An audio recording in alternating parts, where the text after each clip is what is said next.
Hello everyone, আসসালামু আলাইকুম। কেমন আছো সবাই?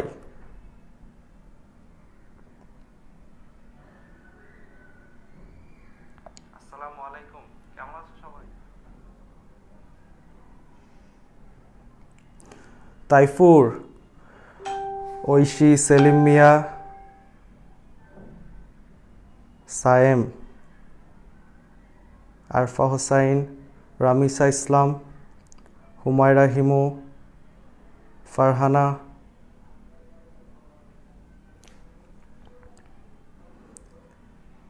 ওয়ালাইকুম আসসালাম এমডি সাগর, ওয়ালাইকুম আসসালাম।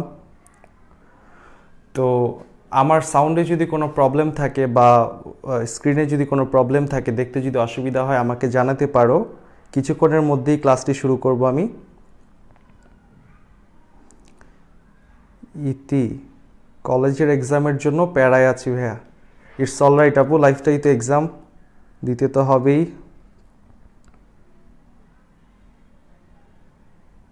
রাবেয়া সুলতানা, ওয়ালাইকুম আসসালাম। সায়েম, আলহামদুলিল্লাহ আমি ভালো আছি। সুমন, হ্যাঁ ভাইয়া ভালো আছি। জাহিদ, ইমন, ইমরান, তিন্নি, অল ক্লিয়ার। আচ্ছা ঠিক আছে, তাহলে আমি শুধু 2 মিনিট একটু কথা বলি আজকের সেশনটি শুরু করার আগে। সেটা হচ্ছে, বিগত দিনে আমি যেই প্রথম সেশনটি করেছিলাম তোমাদের সাথে, আশা করি সেই সেশনটি সবাই দেখেছো। এবং আমি পাশাপাশি কিন্তু কিছু ছোট কিছু হ্যান্ড নোটস দিয়েছিলাম এবং ছোট একটা হোমওয়ার্ক দিয়েছিলাম। হোমওয়ার্কটা হচ্ছে 2টা অনুচ্ছেদ রিডিং পড়তে দিয়েছিলাম। আমাকে একটু জানাবে কে কে পড়েছো?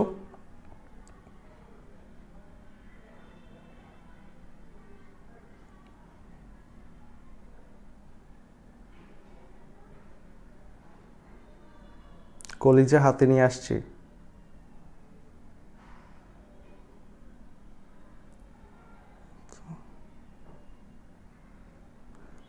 ওয়ালাইকুম আসসালাম সিনথিয়া।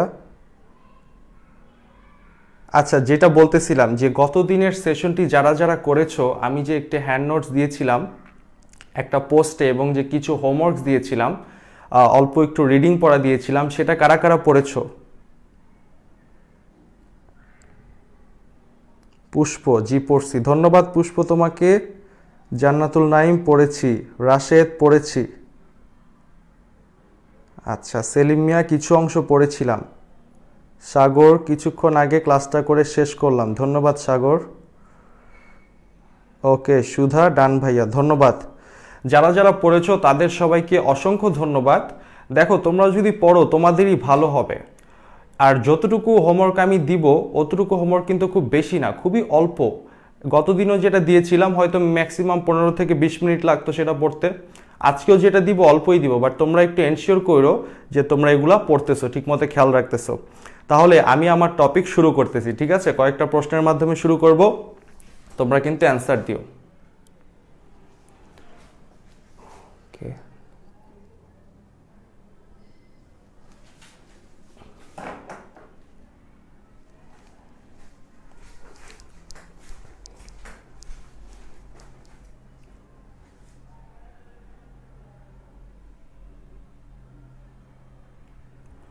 আচ্ছা আমাকে দেখা যাচ্ছে, তাহলে আমি শুরু করতেছি। হ্যাঁ, বিসমিল্লাহির রহমানির রহিম। আজকে আমরা কয়েকটা নতুন জিনিস শিখব, কারো কারোর জন্য হয়তো পুরান হতে পারে। তো আমার প্রথম প্রশ্নটা হচ্ছে, কম্পিউটারের সবচেয়ে গুরুত্বপূর্ণ কম্পোনেন্টটার নাম কি? একটা কম্পিউটারের সবচেয়ে গুরুত্বপূর্ণ যে এলিমেন্ট থাকে সেটা কি?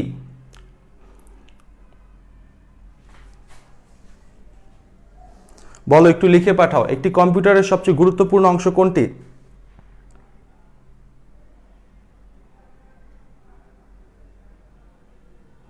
খন্দকার ফরিদুজ্জামান, প্রসেসর। জান্নাতুল নাইম, সিপিইউ। লাবিদ, প্রসেসর। আচ্ছা, তোমরা আমাকে একটু বলো, প্রসেসরটা কোথায় থাকে? সবচেয়ে গুরুত্বপূর্ণ এলিমেন্ট কি প্রসেসর নাকি আরো কিছু আছে? একটা কম্পিউটারের সবচেয়ে গুরুত্বপূর্ণ যে কম্পোনেন্ট সেটা হচ্ছে, সর্বপ্রথম যদি বলতে হয় সেটাকে বলতে হবে মাদারবোর্ড।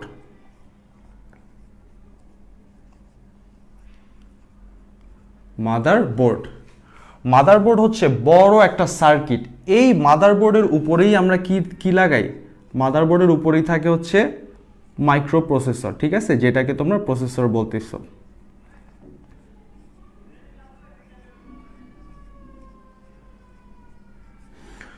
মাদারবোর্ডের উপরেই কিন্তু প্রসেসর লাগানো থাকে। শুধু প্রসেসর না, প্রত্যেকটা জিনিস, একটা কম্পিউটারের প্রত্যেকটা জিনিস মাদারবোর্ডের সাথে কানেক্টেড থাকে, ঠিক আছে। তো সবচেয়ে গুরুত্বপূর্ণ কম্পোনেন্ট হচ্ছে মাদারবোর্ড। তো এবারে আমার দ্বিতীয় প্রশ্ন তোমাদের সবার কাছে, কম্পিউটারের ব্রেইন কোথায়? কম্পিউটারের মস্তিষ্ক কোনটা বলো?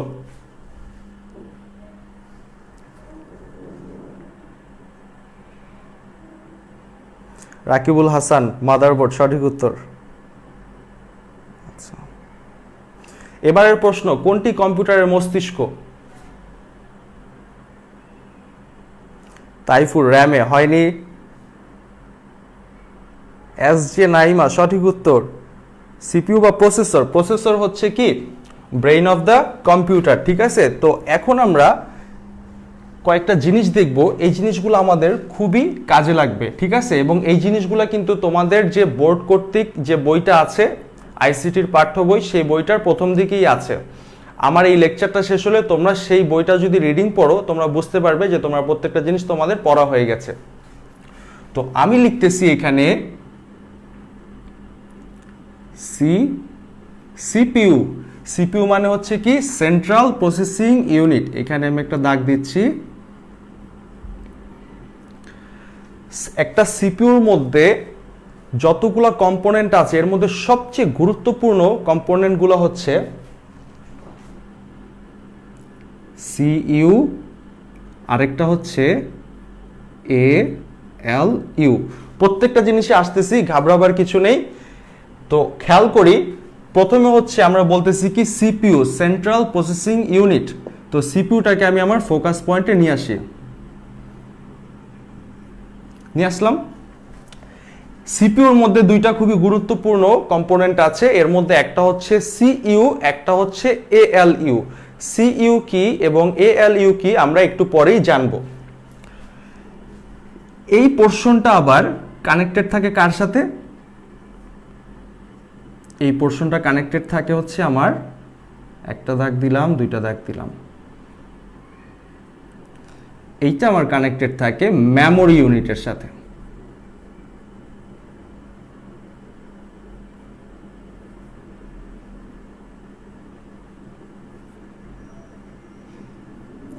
মেমোরি ইউনিটের সাথে আমি মেমোরি ইউনিটটাকে আমাদের ফোকাসে নিয়ে আসি।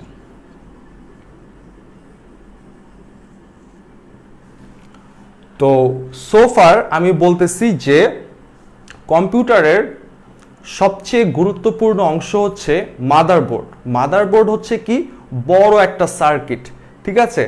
এই মাদারবোর্ডের উপরে, মাদারবোর্ডের সাথে কানেক্টেড থাকে কি মাইক্রোপ্রসেসর, ঠিক আছে। এই মাইক্রোপ্রসেসরটা আছে দেখি কম্পিউটারটার মধ্যে আমরা এত ধরনের প্রসেসিং করতে পারি।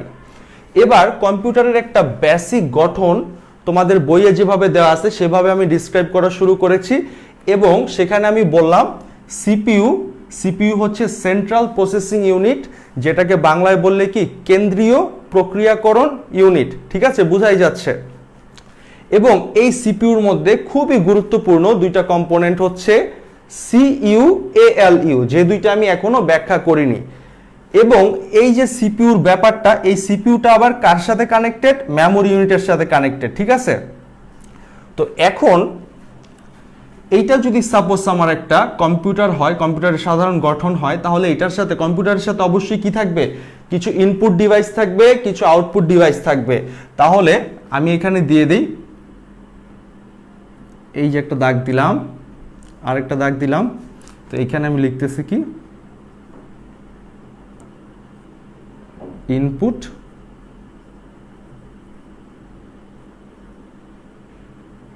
ডিভাইসেস লিখলাম। তো একইভাবে আমি এই পাশে আরেকটা দাগ দিতেছি, এইখানে আমি লিখতেছি কি আউটপুট ডিভাইসেস। তো এই দুইটা জিনিসকে আমি আমার ফোকাসে নিয়ে আসি।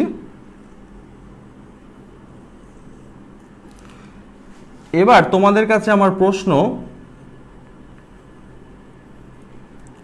যে কোনো দুইটা ইনপুট ডিভাইসের নাম আমাকে লিখে পাঠাও। যে কোনো দুইটা ইনপুট ডিভাইসের নাম তাড়াতাড়ি কমেন্ট করে পাঠাও। কম্পিউটারের যে কোনো দুইটা ইনপুট ডিভাইসের নাম লিখে পাঠাও।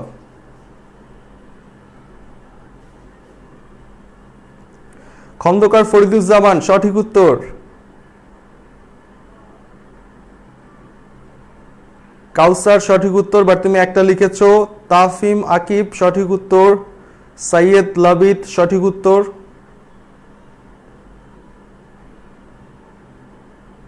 আচ্ছা, তাইফুল লিখতেছে হচ্ছে স্ক্যানার এবং মাউস। স্ক্যানারটাও ইনপুট ডিভাইস, মাউসটাও ইনপুট ডিভাইস। চমৎকার তাইফুর।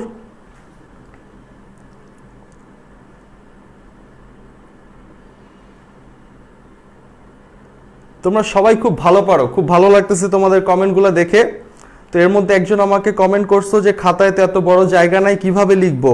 খাতায় তুমি তোমার মতো করে লেখার চেষ্টা করো, ইনশাল্লাহ ভাইয়া তো নোটস তোমাদেরকে দিবই। শুধু নোটস না, যেটা যেটা লাগে, যেই কোনো জিনিস, anything you need just let me know, I will try my best. Okay, Babli Islam সঠিক উত্তর। বিএইচ রনি সঠিক উত্তর। ওয়াও, চমৎকার ব্যাপার। এরকম স্টুডেন্ট থাকলে কোনো কষ্টই করা লাগবে না ক্লাসে। আচ্ছা, দেখি আমরা ইনপুট ডিভাইসটা তাহলে লিখে নিই তোমাদের কথা মতে। কিবোর্ড, মাউস, আরেকজন তাইফুর সম্ভবত উত্তর দিয়েছিল স্ক্যানার, আমি লিখে দিচ্ছি।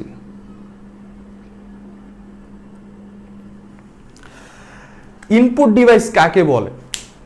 যেই ডিভাইসগুলো দিয়ে আমরা কম্পিউটারে বা আমরা আমাদের প্রসেসরকে কোনো ইনফরমেশন পাঠাই, সেগুলাই কি ইনপুট ডিভাইস। দ্যাট মিনস যেই ডিভাইসগুলো দিয়ে আমরা কম্পিউটারের ভিতরে কোনো ডেটা বা ইনফরমেশন পাঠাই, সেগুলাই কি ইনপুট ডিভাইস। ঠিক আছে, যেমন কিবোর্ড দিয়ে কি আমরা বিভিন্ন জিনিস লিখি না, বিভিন্ন জিনিস টাইপ করি না, এগুলো তো একটা ইনপুট, রাইট? মাউস দিয়ে কি করি? সেম থিং, আমরা ক্লিক করি না মাউস দিয়ে, বিভিন্ন অপশন সিলেক্ট করি না, এটা কি একটা ইনপুট। আমরা ক্লিক করার পরে ভিতরে প্রসেসিং হয়, আমরা একটা আউটপুট দেখতে পাই। তাহলে এবার তোমরা বলে ফেলো তো আউটপুট ডিভাইস কোনগুলো? দুইটা আউটপুট ডিভাইসের নাম লিখে পাঠাও এখনই। দুইটা আউটপুট ডিভাইসের নাম লিখে পাঠাও জলদি। সেলিম মিয়া চমৎকার সঠিক উত্তর। জাহিদ হাসান, আচ্ছা ভিডিও, ওকে। ইতি সঠিক উত্তর। দুর্জয় সঠিক উত্তর। তাফিম আকিব সঠিক উত্তর। আচ্ছা, কাউসার হোসেন সোহেল ব্যাপারী তুমি লিখেছো স্ক্রিন। স্ক্রিনটা আসলে আউটপুট ডিভাইস, বাট আমরা স্ক্রিন না লিখে আমরা কি একটা মনিটর লিখতে পারি। ঠিক আছে, লামিয়া সঠিক উত্তর। সামিউল সঠিক উত্তর। রাহুল সঠিক উত্তর। ধন্যবাদ সবাইকে, আমরা সঠিক উত্তর পেয়ে গেছি। আমার কিছুই করা লাগতেছে না, তোমরাই উত্তর দিয়ে দিচ্ছ, আমি শুধু তোমাদের উত্তরটা লিখে দিচ্ছি। হ্যাঁ, তাহলে আউটপুট ডিভাইস কি? আউটপুট ডিভাইসে আমরা পেয়েছি মনিটর, মনিটরকে পেয়ে গেলাম। আরো পেয়ে গেলাম কি? কেউ বলেছে স্পিকার, স্পিকার। আবার কেউ বলেছো প্রিন্টার।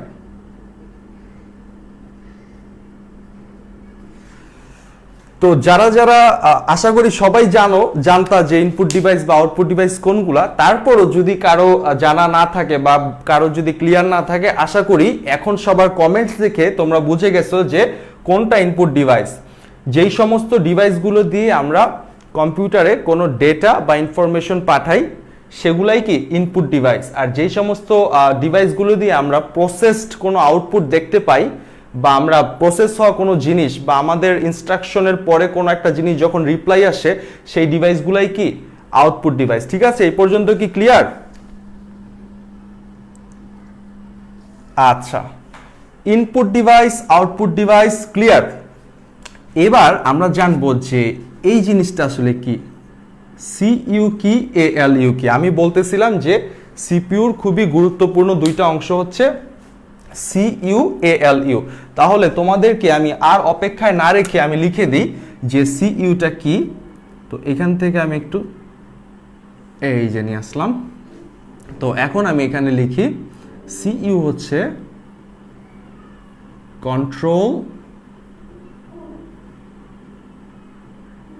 কন্ট্রোল ইউনিট, আর এখান থেকে আমি এএলইউটাকে লিখে দিই। এএলইউ হচ্ছে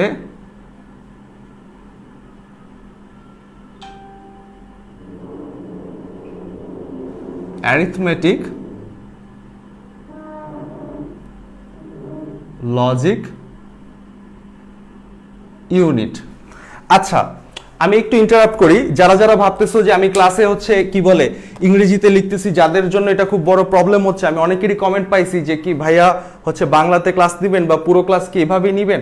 আচ্ছা, তোমরা আমাকে বলো তো এখানে কয়টা শব্দ আমি হচ্ছে ইংরেজিতে লিখছি, বা এই শব্দগুলা কি, এই শব্দগুলার অরিজিনালিটি কি বাংলা থেকে আসছে নাকি এগুলা ইংলিশ থেকে আমরা বাংলা অনুবাদ করছি। দেখো কিবোর্ডটা কি বাংলায় লিখলে যা হইতো এখন কিন্তু তাই হচ্ছে। সিপিইউ, সিইউ, এএলইউ এগুলা তুমি এভাবে দেখলেই তোমার জন্য ভালো, ঠিক আছে? তো যাদের প্রবলেম হচ্ছে তারা প্লিজ হ্যান্ড নোটসগুলো ফলো করো, সেখানে আমি পুরো জিনিসটাকে বাংলায় দেওয়ার চেষ্টা করব, ঠিক আছে? আচ্ছা, সানজিদা ইসলাম তিন্নি, তোমাকে অনেক ধন্যবাদ। সিইউ কন্ট্রোল ইউনিট, তুমি অলরেডি এটাকে মেমোরাইজ করে ফেলেছো। আচ্ছা, ইমন রহমান আকাশ এরকম, ঠিক আছে, ধন্যবাদ ইমন, কোনো সমস্যা নেই। আজকে কিন্তু যারা যারা এখন ক্লাসটায় আছো প্লিজ ক্লাসটা শেষ পর্যন্ত থাকো, কারণ আমি তোমাদেরকে এটা বোঝানোর পরে আমি কিন্তু তোমাদের বই থেকে কিছু প্রশ্ন করব এবং তোমাদের সাথে কিন্তু আমি বইটা পড়বো। আমার মাথায় কিন্তু প্রত্যেকটা প্ল্যান আছে যে কিভাবে তোমাদের বাকি সিলেবাসটা শেষ করতে হবে, কিভাবে পড়ালে তোমরা পরীক্ষায় ভালো নাম্বার পাবে। তো এরকম ভাবার কোনো কারণ নেই যে ভাইয়া আমাদের কেমন ভাবে পড়াবে, যেটা পড়াইলে আমাদের বুঝতে কষ্ট হবে বা আমাদের পরীক্ষা ভালো করতে অসুবিধা হবে, এরকম ভাবার কোনো কারণ নেই, ঠিক আছে? আচ্ছা, তো এখন আরেকটু সামনের দিকে আগাই। কন্ট্রোল ইউনিট, কন্ট্রোল মানে কি? কন্ট্রোল মানে কি? কন্ট্রোল মানে হচ্ছে নিয়ন্ত্রণ করা, রাইট? তো কন্ট্রোল ইউনিটের কাজ হচ্ছে কম্পিউটারের প্রত্যেকটা অপারেশনকে নিয়ন্ত্রণ করা। আরো সুন্দর একটা ডেফিনেশন আমি একটু পরে লিখব, বাট এই মুহূর্তের জন্য এই কথাটা বোঝা যাচ্ছে কিনা। কন্ট্রোল মানে কি? কন্ট্রোল মানে নিয়ন্ত্রণ, ব্যাপারটা আমার কন্ট্রোলে আছে, মানে আমার নিয়ন্ত্রণে আছে। তো দ্যাট মিনস এই সিপিইউর মধ্যে যে কন্ট্রোল ইউনিটটা আছে সে কাকে নিয়ন্ত্রণ করবে? কম্পিউটারের প্রত্যেকটা অপারেশনকে এই সিইউ কি করে? নিয়ন্ত্রণ করে, ঠিক আছে? ব্যাপারটা কি ক্লিয়ার? এতটুকু মনে রাখতে কি খুব কষ্ট হবে? আশা করি হবে না। তো তারপরেরটা আমি দেখি, তারপরে কন্ট্রোল ইউনিটের ডেফিনেশনটা আমি লিখব। অ্যারিথমেটিক লজিক ইউনিটটা আমি আগে একটু দেখার চেষ্টা করি। তো অ্যারিথমেটিক লজিক ইউনিট এই জিনিসটার মধ্যে দুইটা ব্যাপার আছে কিন্তু। তো প্রথম ব্যাপারটা কি? প্রথম ব্যাপারটা হচ্ছে অ্যারিথমেটিক।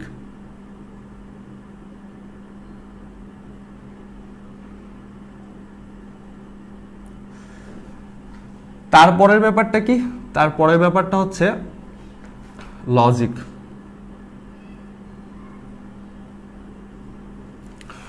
তো অ্যারিথমেটিকটা আসলে ব্যাপারটা কিছুই না, ব্যাপারটা হচ্ছে আমার এডিশন, সাবট্রাকশন, মাল্টিপ্লিকেশন, ডিভিশন, যোগ, বিয়োগ, গুণ, ভাগ, এই অপারেশনগুলাই কি অ্যারিথমেটিক অপারেশন। তো আমার এই যে এএলইউ বা অ্যারিথমেটিক লজিক ইউনিট, এটার একটা অংশ কি আমাদের সেই সমস্ত অপারেশনগুলো করতে সাহায্য করবে। এই জিনিসটা আছে দেখে কিন্তু কম্পিউটারকে আমরা কম্পিউটিং মেশিন বলি, ঠিক আছে? তো ব্যাপারটা হচ্ছে অ্যারিথমেটিক ইউনিটে তাহলে কি কি আছে? অ্যারিথমেটিক ইউনিটে আছে যোগ, বিয়োগ, গুণ, ভাগ, এই অপারেশনগুলো হচ্ছে অ্যারিথমেটিক অপারেশন। তারপরে হচ্ছে লজিক।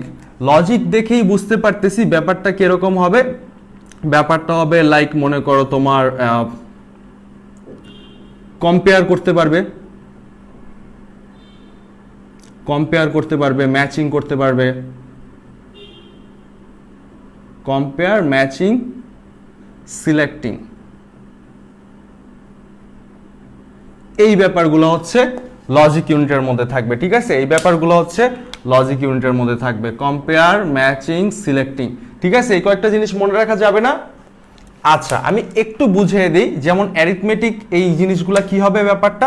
সাপোজ তোমার কাছে একটা ভেরিয়েবল আছে এক্স, তো এক্স সমান সমান তুমি করতেছো কি এ প্লাস বি। তো এক্স সমান সমান যে তুমি এ প্লাস বি করতেছো, এ প্লাস বি যে যোগ হচ্ছে, যোগ হয়ে যে এখানে আসতেছে, তাহলে কি এই দুইটা জিনিস যোগ হচ্ছে না? তাহলে এটা কি, এটা একটা অ্যারিথমেটিক অপারেশন কিন্তু এখানে হয়েছে, ঠিক আছে।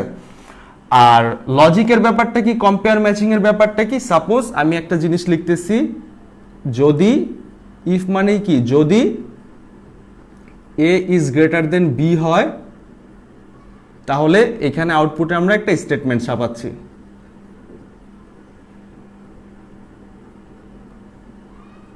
তার মানে এ আর বি এর তুলনার মাধ্যমে কিন্তু এ আর বি এর তুলনার উপর ডিপেন্ড করতেছে আমার এই স্টেটমেন্টটা কি আউটপুটে আসবে নাকি আসবে না, ঠিক আছে। ব্যাপারটা কি ক্লিয়ার?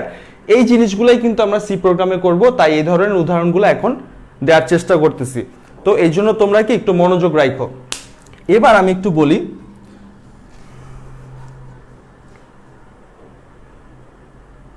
আচ্ছা এই পর্যন্ত যে আমি তোমাদেরকে লিখলাম, যতটুকু বোর্ডে লিখলাম অতটুকু কি বুঝছো কিনা? যদি কোনো প্রবলেম থাকে এখনই লেখো, আমি এখনই অ্যান্সার করব।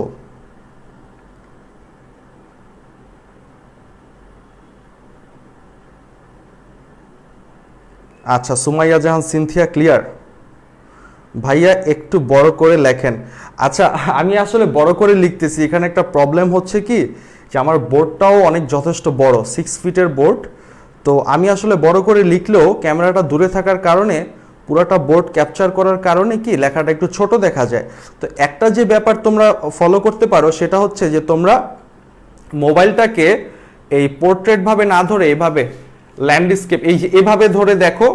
সবসময় তো আর কমেন্টস করতে হবে না, রাইট? যখন লেকচারটা ফলো করবা এভাবে ধরবা, এভাবে ধরলে কি তোমাদের দেখতে সুবিধা হবে, বড় দেখা যাবে।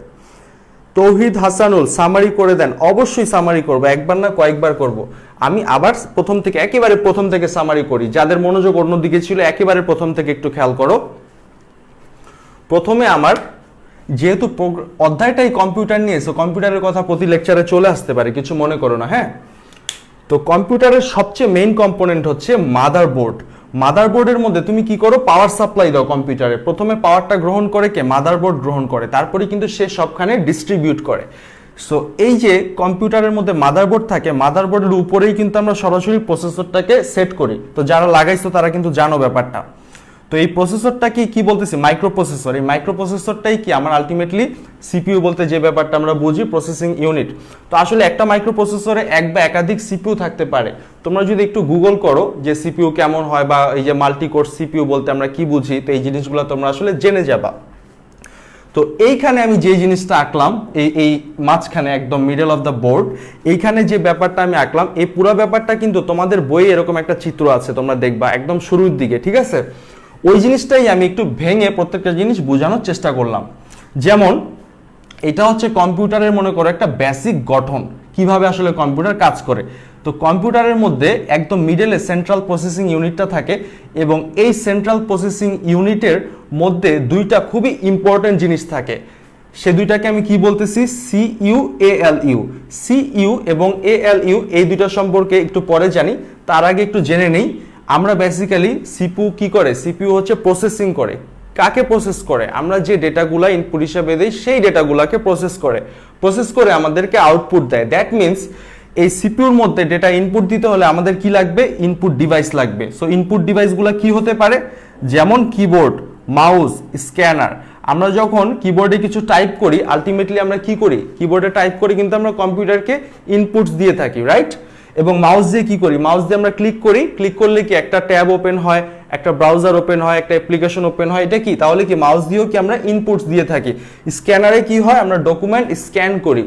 স্ক্যানার মেশিনে যখন আমরা একটা ডকুমেন্ট রাখি, তখন আমরা কি করি, একটু পরেই দেখি যে ডকুমেন্টটা আমাদের মনিটরে দেখা যাচ্ছে। তার মানে কি, ডকুমেন্টসটা আমরা কি ইনপুট দিলাম না ভিতরে, কম্পিউটারের ভিতরে।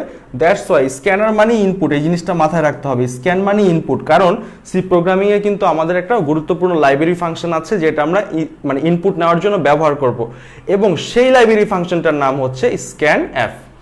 তো যাই হোক, ইনপুটের ব্যাপারটা ক্লিয়ার করলাম। এবার হচ্ছে আমার আউটপুট ডিভাইসগুলো কি, আউটপুট ডিভাইসগুলো হচ্ছে মনিটর। যেমন আমরা যে কোনো প্রোগ্রাম রান করলে বা যাই করি, মনিটরে কিন্তু আমরা একটা আউটপুট দেখতে পাই, তো মনিটরকে আউটপুট ডিভাইস বলা যেতে পারে। আবার অনেকে বলতে পারো ভাইয়া মনিটর কি ইনপুট ডিভাইস হতে পারে না? অবশ্যই হতে পারে। তোমার মনিটরটা যদি টাচ স্ক্রিন হয় তুমি সেখান থেকে ইনপুট দিতে পারবে, সেখান থেকে আবার আউটপুট দেখতে পারবে। বাট এখন আমরা আপাতত জটিল না করি, মনিটরকে আমরা আউটপুট ডিভাইস হিসেবে বুঝে থাকি নর্মালি। তো স্পিকারে কি, স্পিকারে গান বা মিউজিক প্লে হয়, তাহলে এটাও কি একটা আউটপুট ডিভাইস। প্রিন্টারে কি কাগজপত্র প্রিন্ট করি আমরা, এটাও কি একটা আউটপুট ডিভাইস। তো মোরাল অফ দ্য স্টোরি হচ্ছে এইটা হচ্ছে আমার প্রোগ্রামের একটা গঠন, এবং এইটা হচ্ছে আমার কম্পিউটারের একটা গঠন, এবং একদম মিডলে থাকে হচ্ছে সিপিইউ। সিপিইউর মধ্যে থাকে control unit, arithmetic logic unit, এবং এই কন্ট্রোল ইউনিট এবং অ্যারিথমেটিক লজিক ইউনিট কোথায় কাজ করে? মেমোরির মধ্যে কাজ করে। ঠিক আছে, মেমোরির সাথে একসাথে মিলেই কিন্তু কাজ করে, প্রসেস করে ডেটাকে। ঠিক আছে, তো এখন এই সিইউ এবং এএলইউ এই দুইটার বৈশিষ্ট্য আমি কি বললাম? কন্ট্রোল ইউনিট হচ্ছে, কন্ট্রোল মানে কি নিয়ন্ত্রণ। একটা কম্পিউটারের প্রত্যেকটা অপারেশনকে নিয়ন্ত্রণ করে কে? এই যে CU, that means control unit.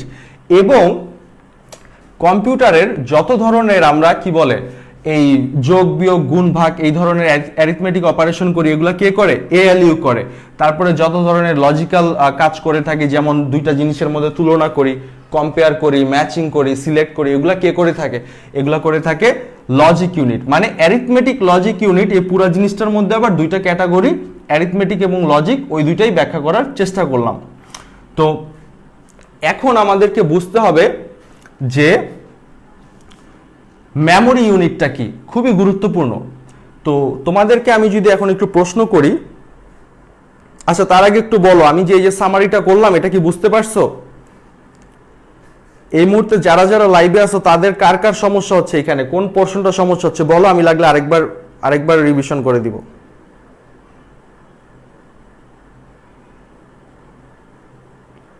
Syed লাবিদ, জি ভাইয়া,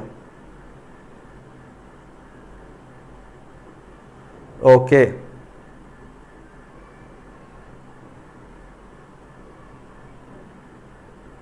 আচ্ছা, তার মানে কি সবাই, মানে জি ভাইয়া বলতে কি তোমরা সবাই বুঝতে পারছো তাই তো? কোনো কনফিউশন থাকলে কিন্তু লেখো যে এই পয়েন্টটা বুঝি নাই, সিইউটা বুঝি নাই, এএলইউটা বুঝি নাই, এরকম কোনো প্রবলেম থাকলে আমাকে জানাও।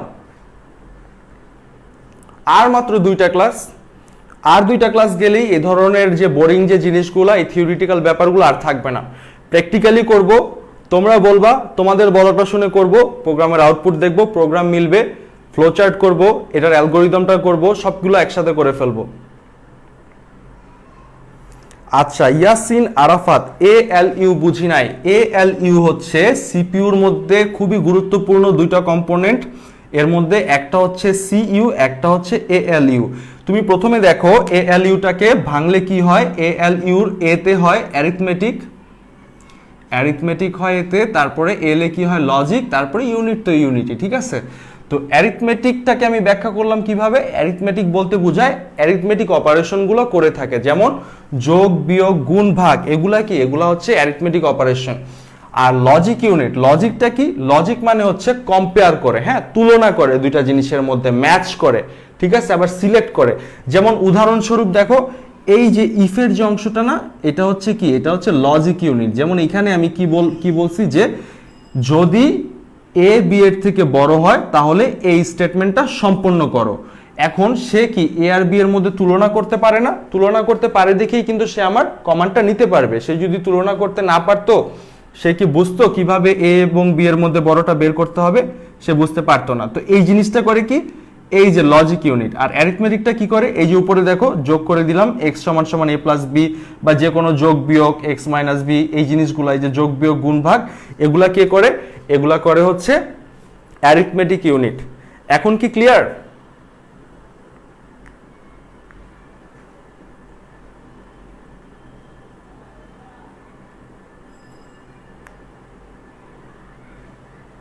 আচ্ছা, তো এখন আমি কন্ট্রোল ইউনিটের আর একটা ডেফিনেশন দেওয়ার চেষ্টা করব। সো কন্ট্রোল ইউনিট বলতে আসলে যদি সুন্দরভাবে বলতে হয় তাহলে কি বলতে হবে? ইট ডিরেক্টস বলতে বুঝাচ্ছি যে ডিরেকশন দেয় আর কি। যেমন পরিচালকরা কি করে? ডিরেকশন দেয় না? তো ইট ডিরেক্টস, কাকে ডিরেক্ট করে? ALU, then I, O devices, that means input output devices. এদেরকে নির্দেশনা দেয়, ডিরেকশন দেয় কিসের জন্য?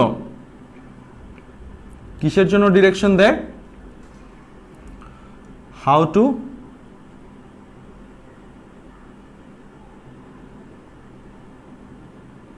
রেসপন্ড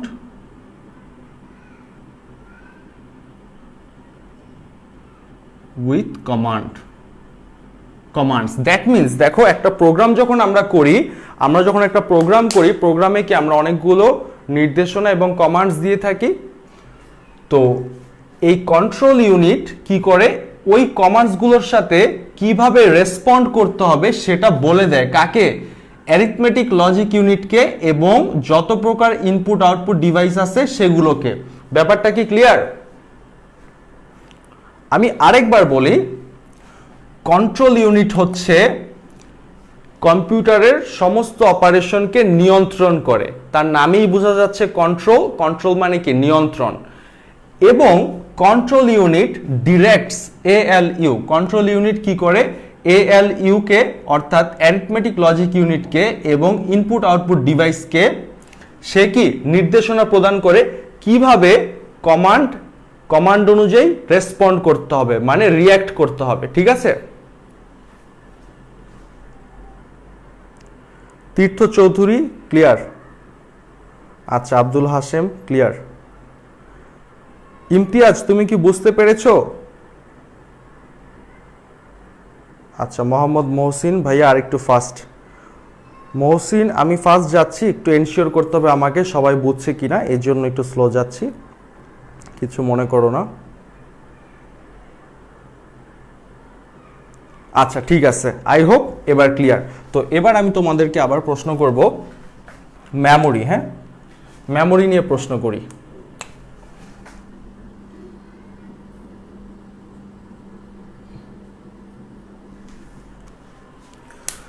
তো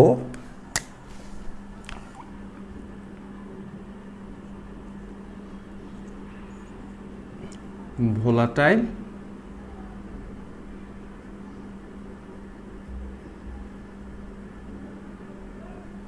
আচ্ছা, তোমরা তো অনেক কিছু পারো, তাহলে এবার আমাকে উত্তরটা দিয়ে দাও যে ভোলাটাইল মেমোরি বলতে কি বুঝো, নন ভোলাটাইল মেমোরি বলতে কি বুঝো?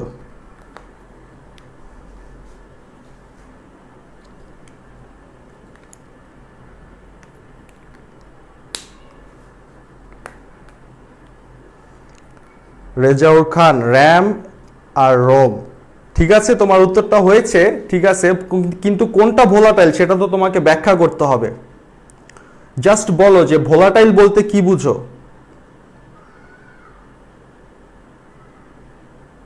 আচ্ছা, পুষ্প পুরো সবকিছু লিখে দিচ্ছে, দুই ধরনের, primary secondary memory, CD, SSD, HDD, অনেক কিছু লিখে ফেলেছো।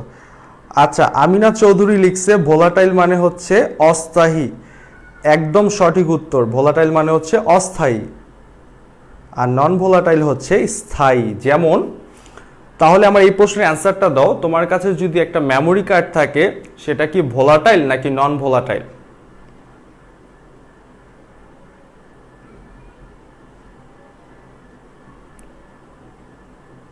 তোমার কাছে যদি একটা মেমোরি কার্ড থাকে সেইটা কি, এই মেমোরি কার্ডটা কোন টাইপের মেমোরি? এটা কি ভোলাটাইল নাকি নন ভোলাটাইল?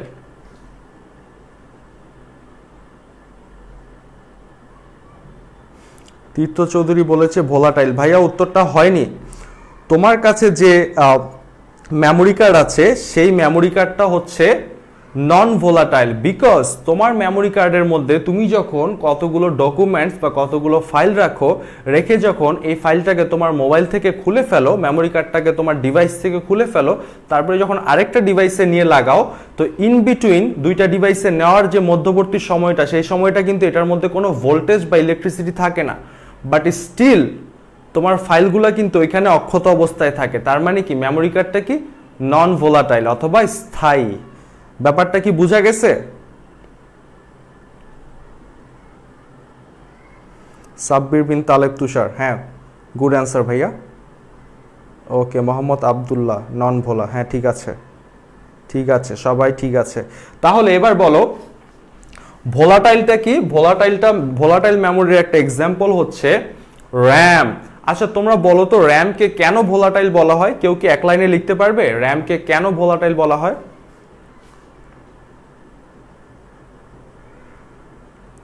ইমতিয়াজ, যে মেমোরি ডিভাইসে ডেটা ইলেকট্রিসিটি চলে গেলে মুছে যায় তাকে ভোলাটাইল মেমোরি বলে। র্যাম আর যে মেমোরি ডিভাইস থেকে ডেটা ইলেকট্রিসিটি চলে গেল থেকে যায় তাকে নন ভোলাটাইল মেমোরি বলে। সঠিক উত্তর ইমতিয়াজ, খুবই কষ্ট করে অনেক বড় একটা লেখা লিখছো, খুবই ধন্যবাদ তোমাকে। আচ্ছা, তাফিম আকিব লিখছে যে র্যাম হচ্ছে র্যান্ডম অ্যাক্সেস মেমোরি, এর কাজ হচ্ছে সাময়িকভাবে একটি কম্পিউটারের তথ্য ধারণ করা যা কম্পিউটার নিষ্ক্রিয় হবার সাথে সাথে মুছে যায়। বাবা, দারুণ। আচ্ছা, তাইলে আমি এবার একটু বলি, আমি তোমাদেরকে একটা এক্সাম্পল দিব। আমি জানি এই ক্লাসটা যারা পারো তাদের কাছে একটু বোরিং লাগতে পারে। আমি তো তোমাদেরকে বললাম যে 2টা 3টা 4টা ক্লাস যেতে দাও, তারপরে তোমরা পারফরমেন্স করো। আমিও অ্যাডভান্স টপিকে যাব, তোমরাও অ্যাডভান্স আইসো। এখন আপাতত একটু মনোযোগ রাখো। আমি একটা জিনিস তোমাদেরকে একটু ব্যাখ্যা করি। সাপোজ তোমরা তো সবাই রেস্টুরেন্টে গেছো, কম বেশি খাওয়া দাওয়া তো করছো বাহিরে। তো মনে করো তোমার রেস্টুরেন্টে যে শেফ, যে কুক করে, তাকে যদি আমি বলি প্রসেসর, তাহলে একটা জিনিস মাথায় রাখতে হবে, সে যেই কিচেনে কাজ করে সেই কিচেনটাকে কি বলে? সেই কিচেনটাকে বলে র্যাম। মানে ব্যাপারটা আমি তোমাদেরকে একটু বুঝাই। ধরো র্যামের মধ্যে কি করে প্রসেসর প্রথমে তোমার যে ডেটাগুলা, যে জিনিসগুলো তুমি প্রসেস করতে দিবা, বা তুমি যখন কম্পিউটারে কোনো একটা অ্যাপ্লিকেশন চালাও তখন সেই অ্যাপ্লিকেশনটা কিন্তু শুরুতে তোমার রোমের মধ্যে থাকে বা তোমার হার্ড ডিস্কের মধ্যে থাকে। তো সেখান থেকে কিন্তু প্রসেসর সেই জিনিসটাকে কিন্তু র্যামে নিয়ে এসে তারপরে কাজ করে। র্যামে নিয়ে কেন কাজ করে? শেফ যেমন কিচেন ছাড়া কাজ করতে পারবে না, প্রসেসরও কি র্যামের মধ্যে ছাড়া কাজ করতে পারবে না, কারণ র্যাম হচ্ছে খুবই ফাস্টার, এইখানে খুব দ্রুত কাজ হবে, এজন্য এখানে নিয়ে কাজ করে। এবং কাজটা শেষ হইলে আবার যে জিনিসটা হয় সেটা আবার কোথায় রেখে দেয়? আবার সেই নন ভোলাটাইল হার্ড ডিস্কে রেখে দেয়, যেখানে রাখলে তোমার প্রসেসিংয়ের ডেটাটা কি সুরক্ষিত অবস্থায় থাকবে। তো ব্যাপারটা হচ্ছে এইটাই যে প্রসেসর আমরা যখন কোনো একটা অ্যাপ্লিকেশন চালাই কম্পিউটারে বা কোনো একটা প্রোগ্রাম রান করি, তখন কিন্তু সেটা র্যামের ভিতরে রান হয়, র্যামের মধ্যে কিন্তু জিনিসটা চলে। কিন্তু আমরা যখন আবার প্রোগ্রামটা ক্লোজ করে দিই, র্যাম কিন্তু খালি হয়ে যায়, র্যামের মধ্যে কিন্তু আর কিছু থাকে না। কিন্তু আমাদের প্রোগ্রামের আউটপুট বা ফলস্বরূপ আমরা যে জিনিসগুলো রাখছি বা যে ফাইলগুলো সেভ করছি, ওগুলো কিন্তু একটা নন ভোলাটাইল হার্ড ডিস্কে, এসএসডি কার্ডে অথবা এইচডিডি যেটাই বলো, সেখানের মধ্যে কিন্তু সংরক্ষিত অবস্থায় থাকে। তো মেমোরি নিয়ে আমি আরেকটু কথা বলবো।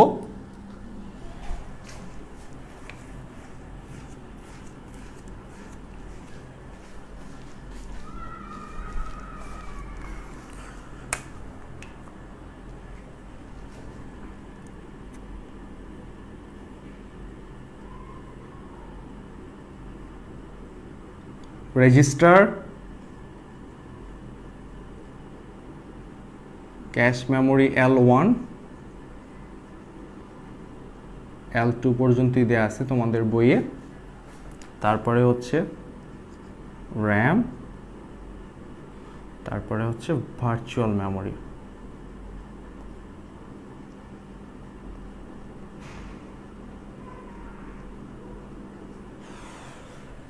সবচেয়ে দ্রুততম, এইখানে আমি যে কয়েকটা জিনিসের নাম লিখলাম এগুলোর প্রত্যেকটাই হচ্ছে কি মেমোরি। এর মধ্যে উপরের দিকে সবচেয়ে উপরে যে আছে সে হচ্ছে কি সবচেয়ে বেশি ফাস্ট, আর এইখানে কি আপেক্ষিক কম ফাস্ট। সবচেয়ে উপরে যেটা আছে সেটা কি সবচেয়ে আয়তনে সবচেয়ে ছোট, স্মল। ঠিক আছে, তো ব্যাপারটা আমি একটু বলি। রেজিস্টার হচ্ছে প্রসেসরের সবচেয়ে কাছাকাছি থাকে, প্রসেসরের মধ্যেই থাকে। ক্যাশ মেমোরি যেগুলা থাকে সেগুলা কি, সেগুলাও প্রসেসরের তারপরে প্রসেসরের কাছাকাছি থাকে। র্যাম প্রসেসর থেকে কিন্তু দূরে থাকে। ঠিক আছে, আর ভার্চুয়াল মেমোরি হচ্ছে আমরা নন ভোলাটাইল যে স্টোরেজ আছে সেখান থেকে অনেক সময় স্পেস নিয়ে কি ভার্চুয়াল মেমোরি ক্রিয়েট করি, সফট মেমোরি ক্রিয়েট করি। তো ওইটা একটু স্লো হয়, বাট কি যখন আমাদের মেমোরি খুব প্রয়োজন পড়ে তখন কি আমরা এইভাবে ব্যবহার করতে পারি। তো বেসিক্যালি এইখানে আমাদের জানতে হবে কি রেজিস্টার হচ্ছে সবচেয়ে বেশি ফাস্ট এবং সাইজের দিক থেকে সবচেয়ে ছোট। তারপরে কে ফার্স্ট, তারপরে হচ্ছে ক্যাশ মেমোরি L1 ফার্স্ট, তারপরে কে ফার্স্ট, তারপরে হচ্ছে ক্যাশ মেমোরি L2 ফার্স্ট, তারপরে কে ফার্স্ট, তারপরে হচ্ছে র্যাম ফার্স্ট, তারপরে কে, তারপরে হচ্ছে ভার্চুয়াল মেমোরি ফার্স্ট। তো এখন ব্যাপারটা হচ্ছে ক্যাশ মেমোরি কি তোমরা কি কেউ জানো? তোমরা একটু বলো তো ক্যাশ মেমোরি কি, যতটুকু জানো অতটুকুই বলো, সমস্যা নেই।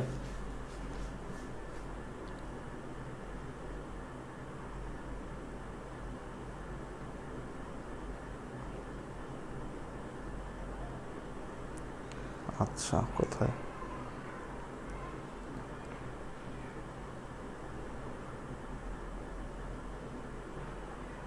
ক্যাশ মেমোরি কি কেউ একটু বলো, বা ক্যাশ শব্দটা কি তোমরা শুনেছো কিনা তোমাদের মোবাইলে অনেক সময় হয় না যে অনেকগুলো অ্যাপ্লিকেশন একসাথে চালানোর ফলে কোনো কয়েকটা হচ্ছে এই যে ক্লিনিং টাইপ সফটওয়্যার বা অ্যাপ্লিকেশন থাকে, ওগুলা ক্লিন আপ করে, মেমোরি ফ্রি করে, তখন কি তোমরা দেখো না যে ক্লিয়ার ক্যাশ এই টাইপের কোনো লেখা বা ক্লিন আপ ইওর ডিভাইস এই ধরনের কোনো লেখা থাকে না তোমাদের এই ওই অ্যাপ্লিকেশনগুলোতে? না বুঝলে কোনো সমস্যা নাই, আমি বলে দিব। এই যে ইতি বলে দিচ্ছে ফোনে দেখেছি কিন্তু ক্লিয়ার ধারণা নেই, এই উত্তরটাই তো আমি চাচ্ছি যে তোমরা কি দেখেছো কিনা বা ক্যাশ মেমোরিটা শুনেছো কিনা। সাব্বির বিন তালেব তুষার বলতেছে জাঙ্ক ফাইল। না না ভাইয়া, এটা জাঙ্ক ফাইল না। ক্যাশ মেমোরিতে ওই জিনিসগুলা থাকে, দেখো আমি বলতেছি, ক্যাশ মেমোরিতে ওই জিনিসগুলা থাকে যেগুলা রিসেন্টলি তুমি অ্যাক্সেস করছো বা ফ্রিকোয়েন্টলি যেগুলো তুমি অ্যাক্সেস করো এগুলা থাকে। যেমন তুমি ধরো একটু আগে তোমার ব্রাউজারে একটা ওয়েবসাইটে ঢুকলা, ওয়েবসাইটে ঢুকা তুমি হোম বাটনে চাপ দিয়ে চলে আসলা তোমার ফোনের আরেকটা ট্যাবে, তারপরে যখন তুমি আবার কিছুক্ষণ পরে তোমার ব্রাউজারটা ক্লিক করলা, দেখলা যে কোনো লোড টোড কিছুই হলো না, তোমার আগের পেজে নিয়ে আসছে। তার মানে কি তোমার ওই যে জিনিসটা ওইটা কিন্তু সেভ আছে, ওইটা কিন্তু ক্যাশের মধ্যে আছে, এই জন্যই কিন্তু তুমি দ্রুত অ্যাক্সেস করতে পারতেছো। ওয়েবসাইটে একটা উদাহরণ দিলাম, এমন অনেকগুলো জিনিস যেগুলো তুমি ফ্রিকোয়েন্টলি অ্যাক্সেস করতেছো, রিসেন্টলি অ্যাক্সেস করছো, সেগুলো কি ক্যাশের মধ্যে থাকে। আবার বলা যায় যে তোমার নেক্সট যে ইনস্ট্রাকশন সেগুলোও কি ক্যাশের মধ্যে থাকে। আচ্ছা, সারাফি বলছে যে বুঝছি।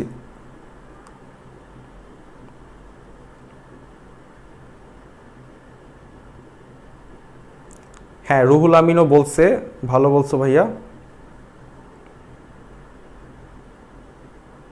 আচ্ছা, এখন কি ক্যাশ মেমোরিটা বুঝতে পারছো? দ্যাট মিনস ক্যাশ মেমোরিতে ওই জিনিসগুলো স্টোর হয় যেগুলো আমরা কি ফ্রিকোয়েন্টলি অ্যাক্সেস করি, খুবই রিসেন্টলি আমরা যে জিনিসগুলো খুব বেশি অ্যাক্সেস করি সেই জিনিসগুলাই ক্যাশের মধ্যে থাকে।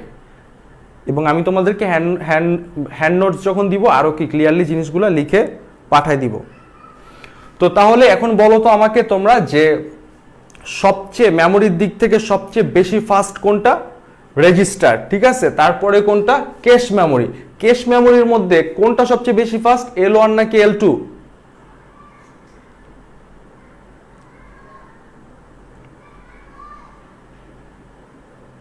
আচ্ছা তোমরা বলো, ক্যাশ মেমোরি L1 বেশি ফাস্ট নাকি L2 বেশি ফাস্ট, বলো।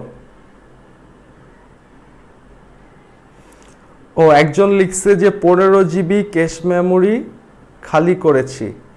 দেখো ভাইয়া, ক্যাশ মেমোরি 15 GB আমার মতে এটা মনে হয় না তোমাদের কোনো ডিভাইসে আছে। ক্যাশ মেমোরি খুবই অল্প থাকে। লাইক একটা ভালো মানের ল্যাপটপ যদি কিনো সেক্ষেত্রে তোমার ক্যাশ মেমোরি হতে পারে 20 MB, তারপরেও খুব ভালো মানের ল্যাপটপ যদি কিনো। নর্মালি ক্যাশ মেমোরি অনেক কম থাকে, আর রেজিস্টার তো একদমই কম থাকে। তামকিন ফারহান L1, প্রত্যয় সঠিক উত্তর দিয়েছো। জান্নাতুল সঠিক উত্তর, হ্যাঁ L1টা বড় থাকে। এক্স্যাক্টলি, এই যে মুনিম মাহমুদ নাফি সুন্দরভাবে বুঝিয়ে দিয়েছে এক কথায়, রেজিস্টার হচ্ছে ফাস্টেস্ট, ভার্চুয়াল মেমোরি হচ্ছে স্লোয়েস্ট, আর এর দুইটার মাঝখানে যেগুলো আছে এগুলো কি একটা অনুক্রম অনুযায়ী কি ফাস্ট থেকে স্লোয়ের দিকে যাচ্ছে। আচ্ছা, তার মানে আমাদের এখন মোটামুটি এই মেমোরি নিয়ে বেসিক্স কি ক্লিয়ার হয়ে গেছে। আমি তাইলে এখন সমস্ত বোর্ডটা কি মুছে দিচ্ছি। হ্যাঁ, আমরা একটু নতুন কিছুতে যাব।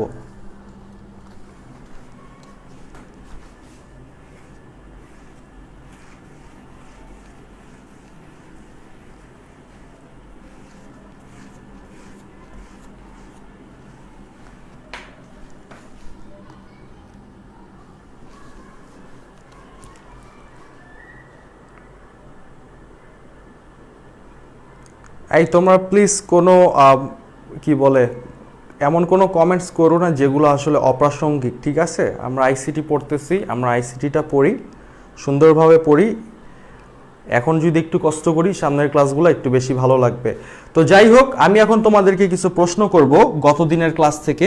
আমি তোমরা অনেকেই আমাকে বলছো যে আমি নাকি ওই যে ভাইয়া বই থেকে পড়াবেন কিনা, এই পড়াবেন কিনা, অনেক চিন্তায় পড়ে গেছে যে বই থেকে যদি না পড়াই, খালি যদি এভাবে বোর্ডে লিখি কি হবে, প্র্যাকটিক্যাল যদি না পড়াই কি হবে। তো এখন লাস্ট ক্লাস যেহেতু তোমরা করছো, সেহেতু তোমাদেরকে আমি কিছু প্রশ্ন জিজ্ঞাসা করব। তোমরা প্রশ্নের খুবই গুরুত্ব সহকারে প্রশ্নগুলোর অ্যান্সার দিও আমাকে। কোথায় গেল? খুবই সহজ সহজ প্রশ্ন করব। এই প্রশ্নের ডিফিকাল্টি লেভেল সামনে আস্তে আস্তে একটু একটু বাড়বে, কিন্তু ততদিনে তোমরাও কি আরো এক্সপার্ট হতে থাকবা, তো সমস্যা নেই। আমাকে তোমরা উত্তর দাও যে মেশিন ল্যাঙ্গুয়েজ, হ্যাঁ আমি কিন্তু তোমাদেরকে রিডিং পড়া দিয়েছিলাম, তো কম্পিউটারের ল্যাঙ্গুয়েজটা হচ্ছে মেশিন ল্যাঙ্গুয়েজ। কম্পিউটার ডিরেক্টলি যে ল্যাঙ্গুয়েজটা বুঝে সেটা কি মেশিন ল্যাঙ্গুয়েজ। তোমরা আমাকে একটু উত্তর দাও যে মেশিন ল্যাঙ্গুয়েজের জন্য কি কোনো অনুবাদক প্রোগ্রাম বা ট্রান্সলেটরের প্রয়োজন আছে কিনা, একটু উত্তর দাও।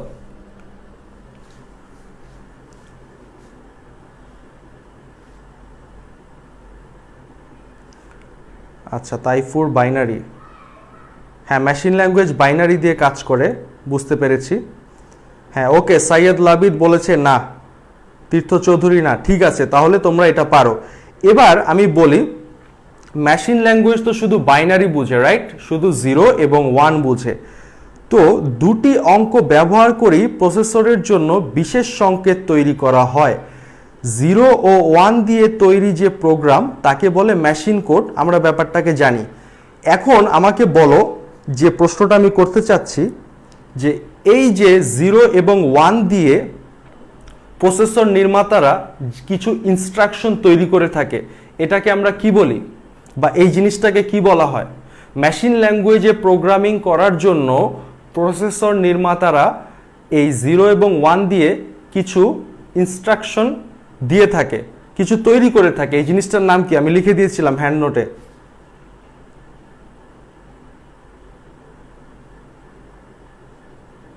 জাহিদ হাসান, অবজেক্ট কোড না। মানুষের পক্ষে 0 এবং 1 বোঝা খুবই কঠিন, এজন্য কম্পিউটার প্রোগ্রামিংকে সেই সময় কম্পিউটার প্রোগ্রামিংকে সহজ করার জন্য প্রসেসর নির্মাতারা 0 এবং 1 দিয়ে কিছু ইনস্ট্রাকশন তৈরি করেছিল, যেই ইনস্ট্রাকশনগুলোকে আমরা বলি কি ইনস্ট্রাকশন সেট, ঠিক আছে, ইনস্ট্রাকশন সেট। তো সেই জায়গায় আসলে কি শুধু 0 এবং 1 ব্যবহার করার থেকে সেই ইনস্ট্রাকশন ব্যবহার করা কিছুটা সহজবোধ্য ছিল। কিন্তু তারপরও দেখো, প্রোগ্রামিং শুরু হয়েছে, আমরা প্রোগ্রামিং করি, আমরা আসলে এই 0 এবং 1 দিয়ে এত বড় বড় সমস্যা কি সমাধান করতে পারি না, বা এটা কি সবার জন্য প্রযোজ্য না। এখন যেমন কম্পিউটারে আমরা সবাই কাজ করতে পারি, তো ব্যাপারটা হচ্ছে ওই সময় কিন্তু মেশিন ল্যাঙ্গুয়েজ দিয়ে সবাই পারতো না। যারা খুবই আগ্রহী ছিল, কম্পিউটার সায়েন্টিস্ট ছিল, তারাই কিন্তু ব্যাপারগুলো বুঝতো। তো প্রোগ্রামিং জগতের আরেকটু ডেভেলপ হওয়ার পরে যে ল্যাঙ্গুয়েজটা আসলো, সেই ল্যাঙ্গুয়েজটাকে মেশিন ল্যাঙ্গুয়েজের পরে, মানে এর থেকে ভালো যে ল্যাঙ্গুয়েজটা আসলো সেটা কি, সেটা হচ্ছে অ্যাসেম্বলি ল্যাঙ্গুয়েজ। এবার তোমাদের কাছে আমার প্রশ্ন, অ্যাসেম্বলি ল্যাঙ্গুয়েজ কি হাই লেভেল ল্যাঙ্গুয়েজ নাকি লো লেভেল ল্যাঙ্গুয়েজ?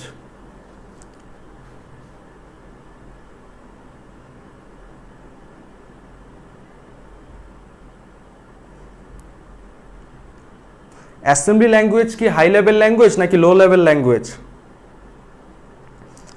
সৈকত সরকার ভাইয়া অ্যান্সারটা হয়নি। জান্নাতুল নাইম সঠিক উত্তর, সাইয়দ লাবিদ সঠিক উত্তর, খন্দকার ফরিদুজ্জামান সঠিক উত্তর, পটাশিয়াম সায়ানাইড সঠিক, সারাফি সঠিক। লো লেভেল ল্যাঙ্গুয়েজ, শুনো, মেশিন ল্যাঙ্গুয়েজ এবং অ্যাসেম্বলি ল্যাঙ্গুয়েজ এই দুইটাই লো লেভেল ল্যাঙ্গুয়েজ, কিন্তু ব্যাপারটা হচ্ছে অ্যাসেম্বলি ল্যাঙ্গুয়েজটা ওই যে কি বলে লো লেভেল ল্যাঙ্গুয়েজটা থেকে একটু আপগ্রেড। কিভাবে একটু আপগ্রেড? 0 এবং 1 এগুলার জায়গায় সেটা কি কিছু ন্যামোনিক ব্যবহার করে কাজ করত। আমি একটু লিখি,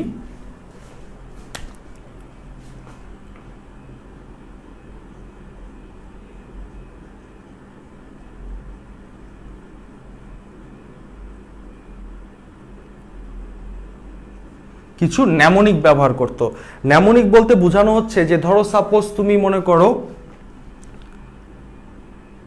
এই যে সাপোজ ধরো ADD, এই জিনিসটা কিন্তু আমাদের পক্ষে মনে রাখা খুব সহজ, ঠিক আছে, কিন্তু এটার জায়গায় যদি অনেক বড় একটা বাইনারি নাম্বার লেখা থাকতো তাহলে কিন্তু আমাদের জন্য বোঝাটা অনেক কষ্ট হইতো। আমি তোমাদের এই প্রোগ্রামিং সিরিজে প্র্যাকটিক্যাল যখন আমরা সি প্রোগ্রামিং শেষ করব, আমি চেষ্টা করব তোমাদের মেশিন ল্যাঙ্গুয়েজ এবং অ্যাসেম্বলি ল্যাঙ্গুয়েজ এগুলো রান করে দেখানোর, আরও বিস্তারিত বলার। কিন্তু এগুলা নিয়ে আমি এখন বেশি বিস্তারিত বলবো না, কারণ তোমাদের যে বর্তমান বোর্ড বই সেটার মধ্যে এগুলোকে আসলে খুব বেশি হাইলাইট করা হয়নি। তো ঠিক আছে, তো এই জন্য আমি চাচ্ছি না যে এগুলো নিয়ে তোমাদেরকে আমি আরও 20-30 মিনিট লেকচার দিই। তো এনিওয়েজ, অ্যাসেম্বলি ল্যাঙ্গুয়েজটাকে এক্সিকিউট করতে হলে আমাদের কি কোনো ট্রান্সলেটর লাগবে কি না, একটু অ্যান্সার দাও প্লিজ। অ্যাসেম্বলি ল্যাঙ্গুয়েজ দিয়ে যদি একটি কোডকে এক্সিকিউট করতে হয় তাহলে কি আমাদের কোনো ট্রান্সলেটরের প্রয়োজন আছে কি না, প্লিজ। রাকিবুল হাসান সঠিক উত্তর, তীর্থ সঠিক উত্তর। লাগবে, অবশ্যই লাগবে। কি লাগবে? অ্যাসেম্বলার লাগবে। সাপোজ এই ন্যামোনিকগুলো ব্যবহার করে, বিভিন্ন জিনিস ব্যবহার করে তুমি একটা কি লিখলা, তুমি একটা সোর্স কোড লিখলা যে কোডটা অ্যাসেম্বলি ল্যাঙ্গুয়েজের তৈরি। ওই কোর্সটাকে ওই যে কোডটা, ওই কোডটা কিন্তু মেশিন কোড না, ওই কোডটা কিন্তু অবজেক্ট কোড না। তো সেটা হবার জন্য এখানে কি লাগবে? সেটা হবার জন্য ট্রান্সলেটর লাগবে। আর অ্যাসেম্বলি ল্যাঙ্গুয়েজ যে ট্রান্সলেটরটা ব্যবহার করে সেটাকে বলে অ্যাসেম্বলার। এবার আরেকটা কথা বলি, অ্যাসেম্বলি ল্যাঙ্গুয়েজ একটা প্রবলেম আছে। তুমি একটা মেশিনে অ্যাসেম্বলি কোড তৈরি করলা, ওই কোডটা কিন্তু অন্য মেশিনে সাপোর্ট করবে না, ঠিক আছে? ওটার জন্য কিন্তু অন্য কিছু করতে হবে। বর্তমানে যেমন আমরা সি প্রোগ্রামিং বা এগুলো করবো, এগুলো কি যে কোনো ডিভাইসে, ধরো তুমি অ্যাপেলের একটা ল্যাপটপ নাও, তুমি মাইক্রোসফটের একটা ল্যাপটপ নাও, সবগুলোতে কিন্তু কাজ করবে, ঠিক আছে, যদি তোমার কম্পাইলারটা থাকে। বাট এগুলোর মধ্যে এগুলো এত সহজ ছিল না, এগুলো কি ইন্ডিপেন্ডেন্ট ছিল না। আচ্ছা ঠিক আছে, তাহলে এবার হচ্ছে আমি তোমাদেরকে বাকি গল্পে নিয়ে যাচ্ছি। তো প্রোগ্রামিংয়ের শুরু মেশিন ল্যাঙ্গুয়েজ থেকে, যেহেতু এটা ডিরেক্টলি কম্পিউটারের ল্যাঙ্গুয়েজ। এরপরে আসলো কি? Assembly language. অ্যাসেম্বলি ল্যাঙ্গুয়েজের পরে আসলো অ্যাসেম্বলি ল্যাঙ্গুয়েজ এবং মেশিন ল্যাঙ্গুয়েজ, এই দুইটাই কিন্তু লো লেভেল ল্যাঙ্গুয়েজ। কিন্তু তারপরে যেটা আসলো সেটা হচ্ছে মিড লেভেল ল্যাঙ্গুয়েজ, অর্থাৎ মধ্যস্তরের ভাষা। এবং এই মধ্যস্তরের ভাষার সবচেয়ে উৎকৃষ্ট উদাহরণ হচ্ছে সি প্রোগ্রামিং। সি প্রোগ্রামিং আসার পরে প্রোগ্রামিং জগতে একটা বিপ্লব ঘটেছিল, কারণ সি প্রোগ্রামিং দিয়ে প্রায় অনেক বড় বড় কোড করা যেত, ঠিক আছে, প্রায় 10,000 লাইনের কোড করা সম্ভব কিন্তু এই সি প্রোগ্রাম দিয়ে। এবং তাই না, সি প্রোগ্রাম আমি মনে করি ক্লাস 5-এর যে কোনো একটা বাচ্চার পক্ষেও কি শেখা সম্ভব, ঠিক আছে? সি প্রোগ্রাম অনেকটা আমাদের ভাষার মতো এবং কি অনেকটা ইজি। তো সি প্রোগ্রাম সম্পর্কে আমাদের যেটা জানতে হবে সেটা হচ্ছে সি প্রোগ্রাম আবিষ্কার করে কে? তোমরা একটু বলো তো, সি প্রোগ্রাম কে আবিষ্কার করে?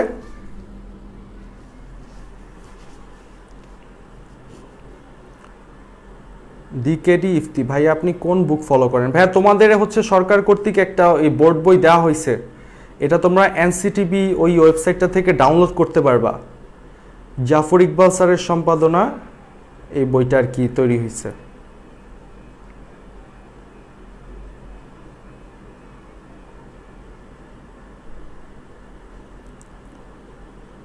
আচ্ছা, তো তোমরা একটু বলো সি প্রোগ্রামটা কে তৈরি করে, দেখি বলতে পারো কিনা।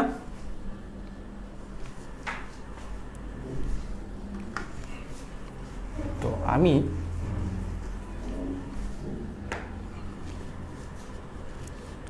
আমি জানি যে এই থিওরিগুলো সবার ভালো লাগে না, বাট কি আর করার ভাইয়া, একটু তো যাইতে হবে। সো লো লেভেলের আমরা কিছু এক্সাম্পল দেখলাম লো লেভেল ল্যাঙ্গুয়েজের। তো প্রথমটা হচ্ছে মেশিন ল্যাঙ্গুয়েজ, দ্বিতীয়টা হচ্ছে অ্যাসেম্বলি ল্যাঙ্গুয়েজ। এই দুইটাই কি লো লেভেল ল্যাঙ্গুয়েজ। এর মধ্যে এই দ্বিতীয়টার জন্য কিন্তু ট্রান্সলেটর লাগে, ট্রান্সলেটরটার নাম কি? অ্যাসেম্বলার, ঠিক আছে? তো লো লেভেলের পরে আমাদের চলে আসছে হচ্ছে মিড লেভেল, তোমাদের এই বই অনুযায়ী, বোর্ডের বই অনুযায়ী। হ্যাঁ, মিড লেভেলের উদাহরণ হচ্ছে কি? সি প্রোগ্রামিং, ঠিক আছে? সি প্রোগ্রামিং হচ্ছে মিড লেভেল ল্যাঙ্গুয়েজের উদাহরণ। তারপরে মিড লেভেল কোনটাকে বলা হচ্ছে, যেটা কি হাই লেভেলও না আবার লো লেভেলও না, এই দুইটার মাঝখানে দেখে এটাকে বলা হচ্ছে মিড লেভেল ল্যাঙ্গুয়েজ। এইটার পরেরটা যেটা সেটা হচ্ছে হাই লেভেল ল্যাঙ্গুয়েজ।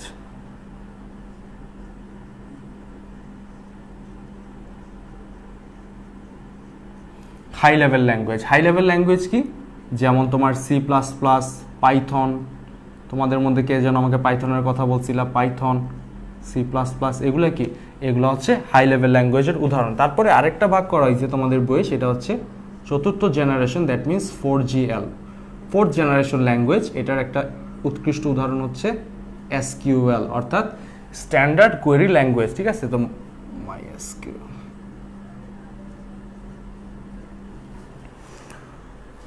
তো ব্যাপার হচ্ছে যে এই জিনিসগুলা আমরা কিন্তু আবার দেখব, এই যে low level, mid level, high level বা সি প্রোগ্রামের বৈশিষ্ট্য, প্রত্যেকটা জিনিস কিন্তু আমরা আবার দেখব যখন প্রশ্ন উত্তর সলভ করব। আমার মনে হয় আমাদের দ্রুত হচ্ছে কি আগে একটা বেসিক তৈরি করা উচিত, এবং দ্রুত যেন আমরা বিভিন্ন জিনিসগুলো নিয়ে অ্যাডভান্স কথাবার্তা বলতে পারি সেদিকে যাওয়া উচিত।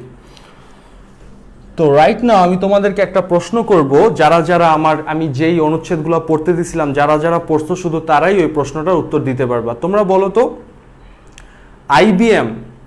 আইবিএম একটা কোম্পানি এবং আইবিএম একটা প্রোগ্রামিং ভাষা তৈরি করছে, যেই ভাষাটা বিজ্ঞানীদের অনেক পছন্দের একটা ভাষা, রিসার্চার বিজ্ঞানীরা এই ভাষাটা ব্যবহার করে। তো তোমরা বলতে পারো সেই ভাষাটার নাম কি?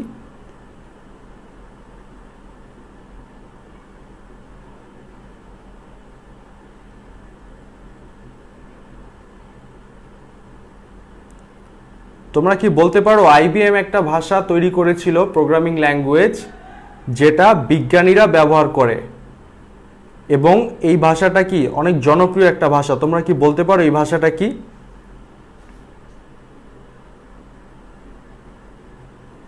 নাহিদা ইসলাম, সবাই খুবই অ্যাডভান্সড মনে হচ্ছে এই চ্যাপ্টারে। আচ্ছা, তাসফির তানহা, সঠিক উত্তর ফোরট্রান, সঠিক উত্তর। তো অনেকেই এখন সঠিক উত্তর দিচ্ছ। আব্দুল হান্নান মজুমদার, ঠিক আছে। তাসফির তানহা সবার আগে উত্তর দিচ্ছ, ধন্যবাদ তাসফির, তোমাকে অনেক ধন্যবাদ। আচ্ছা, সিনথিয়া সঠিক উত্তর। আচ্ছা, তো যাক, যারা যারা একটু রিডিং পড়ছো তারা তারা কিন্তু আসলে এটা না পারার মতো কোনো কারণ দেখি না। তো এখন আমি আসলে একটু ট্রান্সলেটর নিয়ে কথা বলবো, কম্পাইলার এবং ইন্টারপ্রেটার নিয়ে একটু কথা বলবো। আমি এই পোর্শনটাকে মুছি।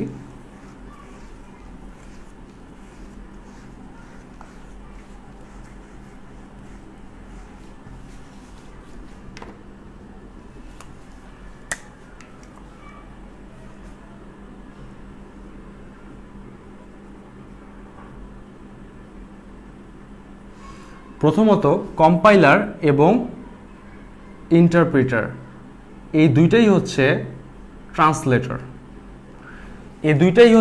ট্রান্সলেটর।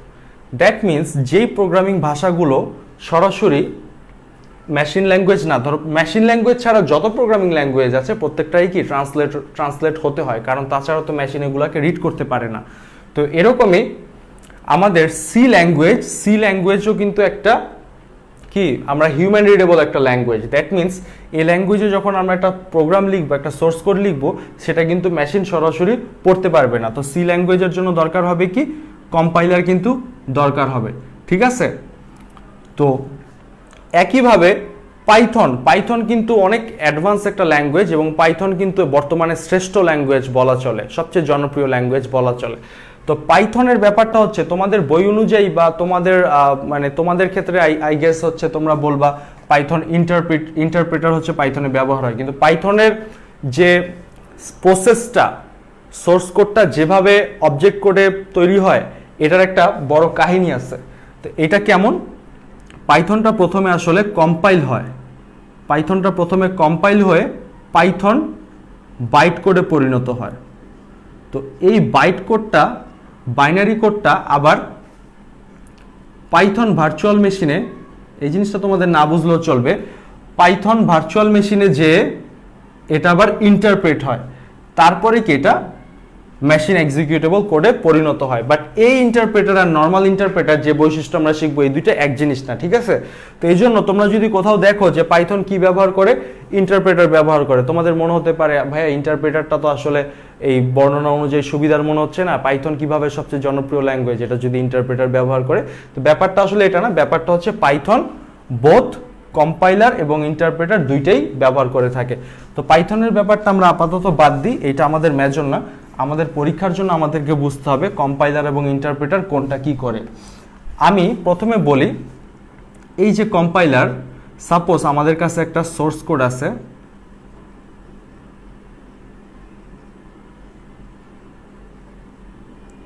আমরা একটা প্রোগ্রাম লিখছি, হ্যাঁ?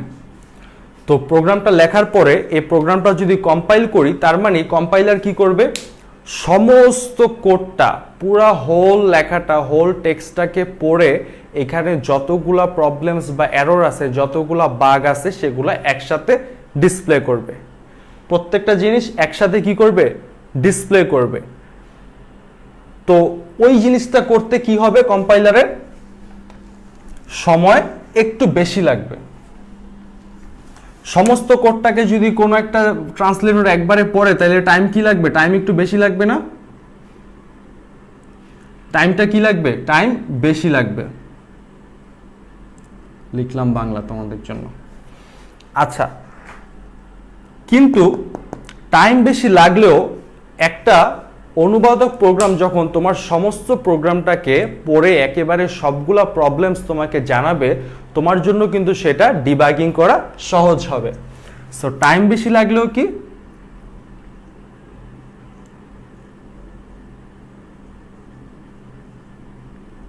ডিবাগিং সহজ। কিভাবে রিড করে,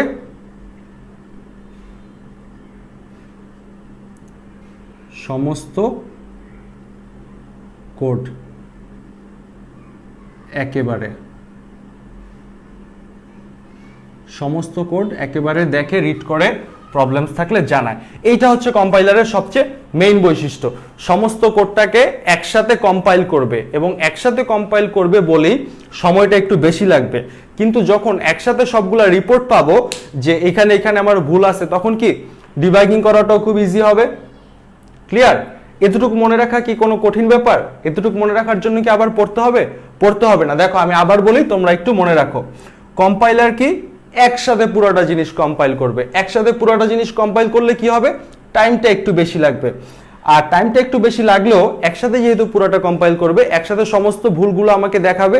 একসাথে সমস্ত ভুলগুলো যদি দেখায়, তাহলে ভুলগুলো সংশোধন করতে সহজ হবে। ব্যাপারটা কি বোঝা গেছে? ব্যাপারটা কি বোঝা গেছে? তাইলে কম্পাইলারটা কি আমরা বুঝছি? অন্তত পক্ষে আমি যতটুকু লিখছি ততটুকু কি বুঝছি? ফরহাদ উদ্দিন আজকে আর না ভাই, এই যে আর 5 মিনিট ভাইয়া, শেষ হয়ে যাবে, আর 5 মিনিট।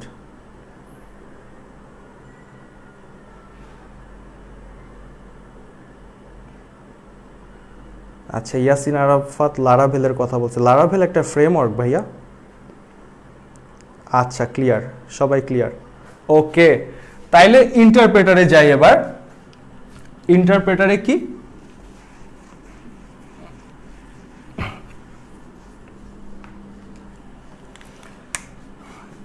ইন্টারপ্রেটারের প্রথম হচ্ছে কি, সমস্ত কোডটাকে সে একেবারে রিড করবে না, স্টেটমেন্ট বাই স্টেটমেন্ট, প্রত্যেকটা স্টেটমেন্ট একবার করে, হ্যাঁ, statement by statement. That means একটা স্টেটমেন্ট একবার করবে, তারপরে তোমাকে একটা রিপোর্ট দিবে, তারপরে আরেকটা স্টেটমেন্ট পড়বে। তো যেহেতু একটা একটা করে পড়ে আমাকে জানাবে বা একটা একটা করে পড়বে, তার মানে কি তার সময়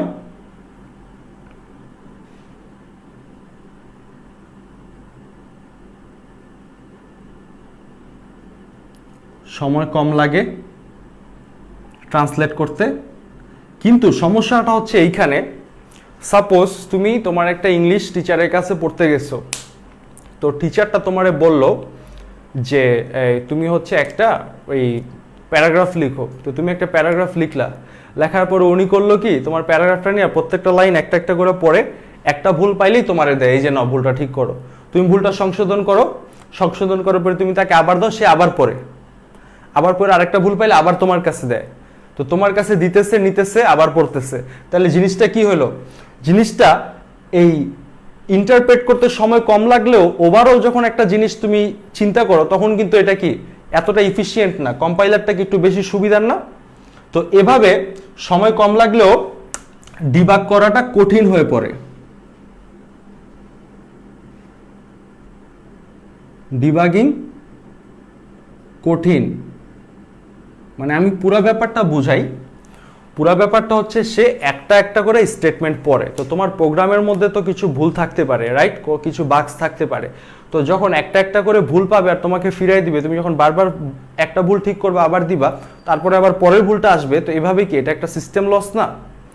তো এই অনুযায়ী মনে হয় কি যে কম্পাইলারটা হচ্ছে ভালো, কম্পাইলারে কম্পাইল হইতে টাইমটা বেশি লাগে কিন্তু ডিবাগিংটা সহজ হয়ে যায়। আর ইন্টারপ্রেটারে এই ইন্টারপ্রেট হতে সময়টা কম লাগে কিন্তু ডিবাগিংটা খুব কঠিন হয়ে পড়ে। আর কম্পাইলার কি করে, সমস্ত কোড একেবারে কম্পাইল করে, আর ইন্টারপ্রেটার কি করে, প্রত্যেকটা স্টেটমেন্ট বাই স্টেটমেন্ট কাজ করে, প্রত্যেকটা স্টেটমেন্ট বাই স্টেটমেন্ট সে কি ইন্টারপ্রেট করে। ব্যাপারটা কি ক্লিয়ার কিনা? ব্যাপারটা কি ক্লিয়ার?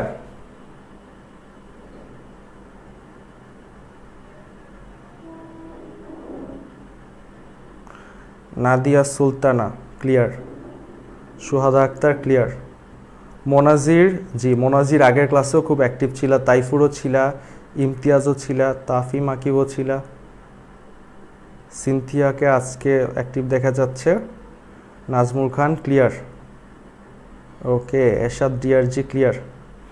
তো ভাইয়া তোমাদেরকে আসলে এই পর্যন্ত অনেকটা বেশি কষ্ট দিয়ে ফেলছি, আমি একটু কথা বলি তোমাদের সাথে বিদায় নেওয়ার আগে।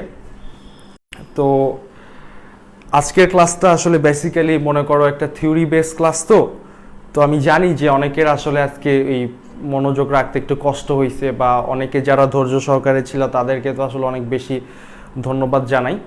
তো ব্যাপারটা হচ্ছে যে এটা থাকবে না, বুঝছো, মানে এই যে ব্যাপারগুলো, এই যে ক্লাসগুলো হচ্ছে এগুলা এমনি এমনি ক্লিয়ার হয়ে যাবে। আজকে যারা মনোযোগ দিচ্ছ তারা হালকা একটু পড়বা, সামনে আরও কিছু অ্যাডভান্স দেখাবো, অ্যাসেম্বলি ল্যাঙ্গুয়েজ আরও কিছু দেখাবো, মেশিন ল্যাঙ্গুয়েজের আরও কিছু সিমুলেশন দেখানোর চেষ্টা করব, ব্যাপারগুলো এমনি এমনি ক্লিয়ার হয়ে যাবে। কিন্তু ক্লাসগুলোয় থাকলে হবে কি জানো, এই যে ছোট ছোট জিনিসগুলো তোমার মাথায় আটকায় থাকবে না। সাপোজ ইন্টারপ্রেটার কি, কম্পাইলার কি, একবারে সমস্ত কোডটা কম্পাইল করে, ইন্টারপ্রেটার কি স্টেটমেন্ট বাই স্টেটমেন্ট কম্পাইল করে, এই দুইটা জিনিসও যদি তোমার মাথায় থাকে এটাও তোমার পরীক্ষার আগে অনেক সময় বাঁচাই দিবে, তোমার রিভিশন দিতে অনেক বেশি সহজ হবে, ঠিক আছে? তো যারা যারা এই ক্লাসটা, এই যে 121 জনকে দেখতে পাচ্ছি লাইভ, তোমাদের সবাইকে অনেক অনেক বেশি ধন্যবাদ। আর একটা দুইটা ক্লাস পরে আমরা আমাদের প্যাটার্নটাকে চেঞ্জ করব। আমি আজকে অলরেডি রিজনের সাথে কথা বলেছি, ওকে আমি বলেছি যে আর একটা ক্লাস পর থেকে আমরা কি করব, প্রথম আধা ঘন্টা হচ্ছে আমরা যে কোনো থিওরি বা যে কোনো টপিকে আমরা কি একটা থিওরিটিক্যাল নলেজ বা বোঝার যে ব্যাপারটা সেটা ক্লিয়ার করব, তারপরে 10 মিনিটের একটা ব্রেক দিব, তারপরে আমরা সরাসরি চলে যাব প্র্যাকটিক্যালে। তো ওই প্র্যাকটিক্যালে যখন তোমরা একসাথে দেখবা, প্রত্যেকটা জিনিস যখন তোমাদের মেসেজের উপরে, তোমাদের কমেন্টের উপরে, তোমাদের প্রশ্নের উপর যখন যেগুলো অ্যাপ্লাই করব, আই হোপ সি প্রোগ্রামিংটা তোমরা খুব ভালোভাবে শিখতে পারবা, ঠিক আছে? তো থ্যাংক ইউ। আচ্ছা দিয়া, হ্যালো ভাইয়া, হ্যাঁ হ্যালো দিয়া, কেমন আছো? আচ্ছা, সাইম বলতেছে আজকের ক্লাস অনেক ভালো ছিল। আসলে ক্লাস তো ভালো থাকে না, এটা হচ্ছে তোমাদের ভালো লাগার উপরে। যেমন এই ক্লাসটাই ধরো যারা আগে থেকে টপিকগুলো ভালো পারতা ওদের কাছে একটু বোরিং লাগতে পারে। আমি আসলে এইখানে চাইলে এই ক্লাসটায় কি করতে পারতাম, আরও অনেক লেখা, আরও অনেক content, low level high level আরও অনেক কিছু দিতে পারতাম, কিন্তু আমার প্রথম 3-4টা ক্লাসের টার্গেট হচ্ছে যে তোমরা মূল জিনিসগুলো একটু একটু মনে রাখো, কারণ তারপরে অটোমেটিক তোমাদের পারফরমেন্স ইনক্রিজ হবে একদম ডিনামিক্যালি, কোনো চিন্তাই করতে হবে না। তো এনিওয়েজ সবাইকে অনেক ধন্যবাদ। নতুন নতুন ঠান্ডা পড়তেছে, খুব সাবধানে থাকবা, ঠান্ডা লাগাবা না। তোমাদের স্কুলের এক্সামগুলো মনোযোগ দাও, প্রত্যেকটা ক্লাস করো, সময় দাও, ইনশাল্লাহ ভালো একটা ভার্সিটিতে পড়তে হবে, পছন্দের একটা সাবজেক্টে পড়তে হবে, প্রত্যেকটা পড়াশোনাকে গুরুত্ব দাও। প্রত্যেকটা জিনিস আবার রিপিট আসবে তোমার লাইফে, আইসিটির প্রত্যেকটা জিনিস রিপিট আসবে, তুমি যা যা শিখছো ম্যাথ প্রত্যেকটা জিনিস কিন্তু রিপিট আসবে, এরকম ভাবার কোনো কারণ নেই এটা এখন পড়ার পরে শেষ। তো পড়াটাকে ভালো লাগাও, ইনশাল্লাহ ভালো হবে। তো আজকে এই পর্যন্তই বিদায় নিচ্ছি। সবাইকে অনেক ধন্যবাদ। আল্লাহ হাফেজ।